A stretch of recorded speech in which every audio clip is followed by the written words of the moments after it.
जब भी हम अपने देश भारत के इतिहास की बात करते हैं तो स्वतंत्रता संग्राम की बात जरूर होती है और इस स्वतंत्रता संग्राम में किन किन सेनानियों ने अपना योगदान दिया उन पर भी अवश्य चर्चाएं होती हैं। भारत के स्वतंत्रता संग्राम सेनानियों के बारे में यहाँ पढ़ें। इस स्वतंत्रता संग्राम में दो तरह के सेनानी हुआ करते थे। पहले, जो अंग्रेजों द्वारा किए जाने वाले अत्याचारों का जवाब उन्हीं की तरह खून खराबा करके देना चाहते थे। इनमें प्रमुख थे चंद्रशेखर आजाद, सरदार भगत सिंह आदि। दूसरे तरह के सेनानी थे जो इस खूनी मंजर के बजाय शांति की राह पर चलकर देश को आज़ादी दिलाना चाहते थे। इनमें सबसे प्रमुख नाम है महात्मा गांधी का। उनके इसी शांति, सत्य और अहिंसा का पालन करने वाले रवैये के कारण लोग उन्हें महात्मा संबोधित करने लगे थे। आइए हम इस महात्मा के बारे में और भी जानकारियां साझा करते हैं। महात्मा गांधी का जन्म भारत के गुजरात राज्य के पोरबंदर क्षेत्र में हुआ था। उनके पिता श्री करमचंद गांधी पोरबंदर के दीवान थे और माता पुतलीबाई एक धार्मिक महिला थी। गांधी जी एक गुजराती परिवार से संबंध रखते थे। इनकी पत्नी का नाम कस्तूरबा गांधी था। महात्मा गांधी जी के 4 बेटे थे, हरिलाल, मनीलाल, रामदास, देवदास। गांधी जी के जीवन में उनकी माता का बहुत अधिक प्रभाव रहा। उनका विवाह 13 वर्ष की उम्र में ही हो गया था और उस समय कस्तूरबा 14 वर्ष की थी। नवंबर सन 1887 में उन्होंने अपनी मैट्रिक की परीक्षा उत्तीर्ण पास कर ली थी और जनवरी सन 1888 में उन्होंने भावनगर के सामलदास कॉलेज में दाखिला लिया था और यहां से डिग्री प्राप्त की। इसके बाद वे लंदन गए और वहां से बैरिस्टर बनकर लौटे। सन 1894 में किसी कानूनी विवाद के संबंध में गांधी जी दक्षिण अफ्रीका गए थे और वहां होने वाले अन्याय के खिलाफ अवज्ञा आंदोलन डिसोबीडियंस मूवमेंट चलाया और इसके पूर्ण होने के बाद भारत लौटे। सन 1916 में गांधी जी दक्षिण अफ्रीका से भारत वापस लौटे और फिर हमारे देश की आज़ादी के लिए अपने कदम उठाना शुरू किया। सन 1920 में कांग्रेस लीडर बाल गंगाधर तिलक की मृत्यु के बाद गांधी जी ही कांग्रेस के मार्गदर्शक थे। सन 1914-1919 के बीच जो प्रथम विश्व युद्ध फर्स्ट वर्ल्ड वॉर हुआ था, उसमें गांधी जी ने ब्रिटिश सरकार को इस शर्त पर पूर्ण सहयोग दिया कि इसके बाद वे भारत को आज़ाद कर देंगे। परंतु जब अंग्रेजों ने ऐसा नहीं किया तो फिर गांधी जी ने देश को आज़ादी दिलाने के लिए बहुत से आंदोलन चलाए।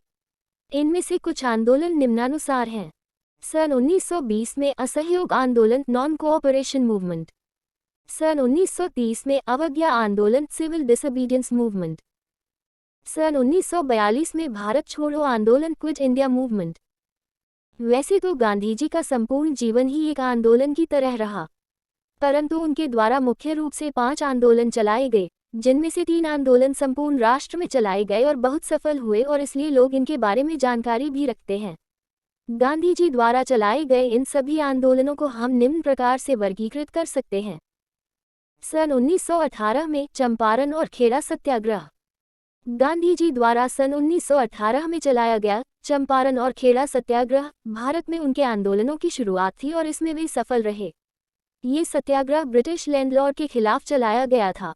इन ब्रिटिश लैंडलॉर्ड द्वारा भारतीय किसानों को नील इंडिगो की पैदावार करने के लिए जोर डाला जा रहा था और इसी के साथ हद तो यह थी कि उन्हें ये नील एक निश्चित कीमत पर ही बेचने के लिए भी विवश किया जा रहा था और भारतीय किसान ऐसा नहीं चाहते थे। तब उन्होंने महात्मा गांधी की मदद ली। इस पर गांधी जी ने एक अहिंसात्मक आंदोलन चलाया और इसमें सफल रहे और अंग्रेजों को उनकी बात मानना पड़ी। इसी वर्ष खेड़ा नामक एक गांव जो गुजरात प्रांत में स्थित है, वहां बाढ़ फ्लड आ गई और वहां के किसान ब्रिटिश सरकार द्वारा लगाए जाने वाले टैक्स भरने में असक्षम हो गए।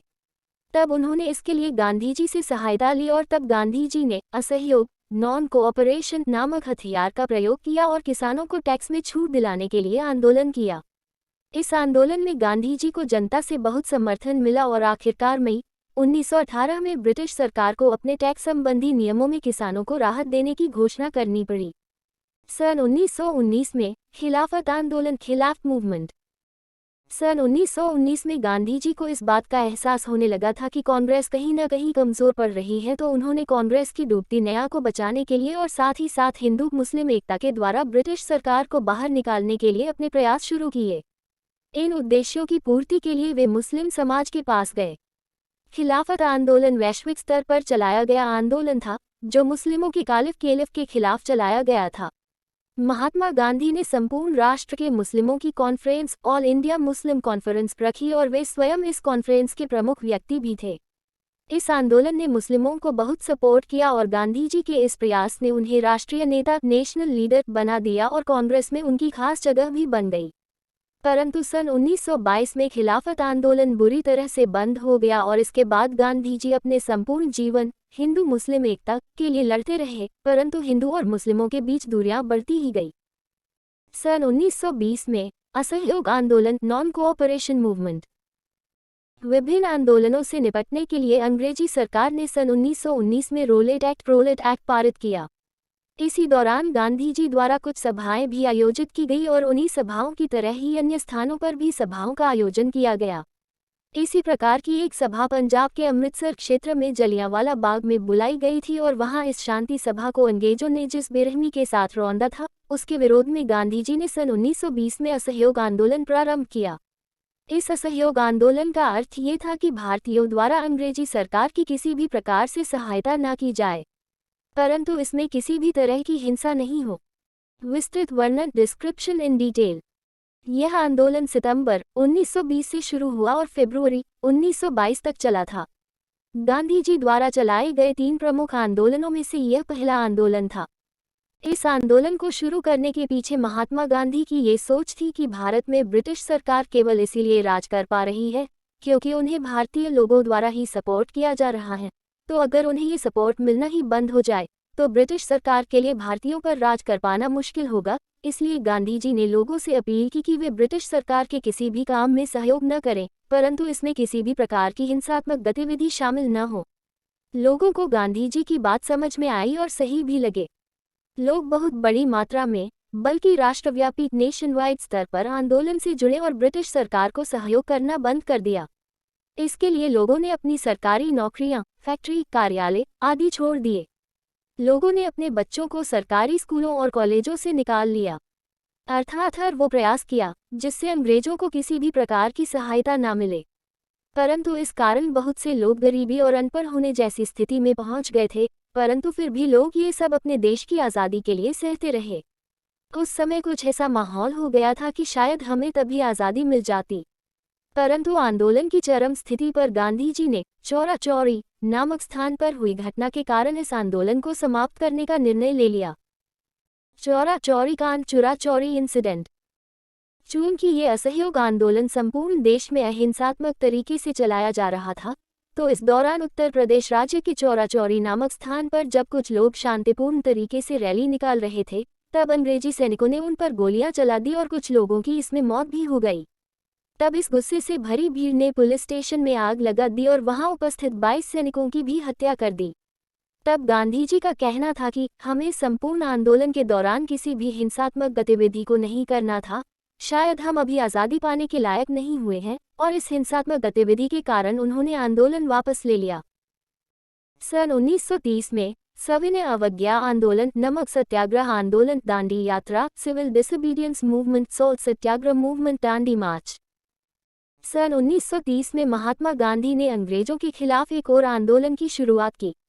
इस आंदोलन का नाम था सविनय अवज्ञा आंदोलन, सिविल डिसोबीडियंस मूवमेंट। इस आंदोलन का उद्देश्य ये था कि ब्रिटिश सरकार द्वारा जो भी नियम कानून बनाए जाए, उन्हें नहीं मानना और उनकी अवहेलना करना। जैसे ब्रिटिश सरकार ने कानून बनाया था कि कोई भी नमक नहीं बनाएगा, तो 12 मार्च सन 1930 को उन्होंने इस कानून को तोड़ने के लिए अपनी दांडी यात्रा शुरू की। वे दांडी नामक स्थान पर पहुंचे और वहां जाकर नमक बनाया था और इस प्रकार यह आंदोलन भी शांतिपूर्ण ढंग से ही चलाया गया। इस दौरान कई लीडर और नेता ब्रिटिश सरकार द्वारा गिरफ्तार किए गए थे। विस्तृत वर्णन description in detail. Gandhi ji द्वारा नमक सत्याग्रह की शुरुआत 12 मार्च सन 1930 को गुजरात के अहमदाबाद शहर के पास स्थित साबरमती आश्रम से की गई और यह यात्रा 5 अप्रैल सन 1930 तक गुजरात में ही स्थित दांडी नामक स्थान तक चली। यहाँ पहुंचकर गांधी जी ने नमक बनाया और यह कानून तोड़ा और इस प्रकार राष्ट्रव्यापी अवज्ञा आंदोलन, सिविल डिसोबीडियंस मूवमेंट की शुरुआत हुई। ये भारत के स्वतंत्रता संग्राम में महत्वपूर्ण चरण था। ये ब्रिटिश सरकार द्वारा नमक बनाए जाने के एकाधिकार मोनोपोली पर सीधा प्रहार था और इसी घटना के बाद यह आंदोलन संपूर्ण देश में फैल गया था। इसी समय अर्थात 26 जनवरी सन 1930 को भारतीय राष्ट्रीय कांग्रेस ने पूर्ण स्वराज की भी घोषणा कर दी थी। महात्मा गांधी ने दांडी यात्रा 24 दिनों में पूरी की और इस दौरान उन्होंने साबरमती से दांडी तक लगभग 240 मील 390 मी की दूरी तय की थी। यहाँ उन्होंने बिना किसी टैक्स का भुगतान किए नमक बनाया। इस यात्रा की शुरुआत में उनके साथ 78 स्वयंसेवक वॉलंटियर्स थे और यात्रा के अंत तक ये संख्या हजारों हो गई थी। यहाँ वे 5 अप्रैल सन 1930 को पहुंचे और यहाँ पहुंचकर उन्होंने इसी दिन सुबह 6:30 बजे उन्होंने नमक बनाकर ब्रिटिश सरकार के खिलाफ हिंसात्मक सविनय अवज्ञा आंदोलन की शुरुआत की और इसे भी हजारों भारतीयों ने मिलकर सफल बनाया। यहाँ नमक बनाकर महात्मा गांधी ने अपनी यात्रा जारी रखी और यहाँ से वे दक्षिण की ओर के समुद्र तटों की ओर बढ़े। इसके पीछे उनका उद्देश्य इन समुद्री तटों पर नमक बनाना तो था ही साथ वे कई सभाओं को संबोधित करने का भी कार्य कर रहे थे। यहाँ उन्होंने धरसना नामक स्थान पर भी ये कानून तोड़ा था। 4-5 मई सन 1930 अर्धरात्रि मिडनाइट को गांधी जी को गिरफ्तार कर लिया गया। उनकी गिरफ्तारी और इस सत्याग्रह ने पूरे विश्व का ध्यान भारत की स्वतंत्रता संग्राम की ओर खींचा।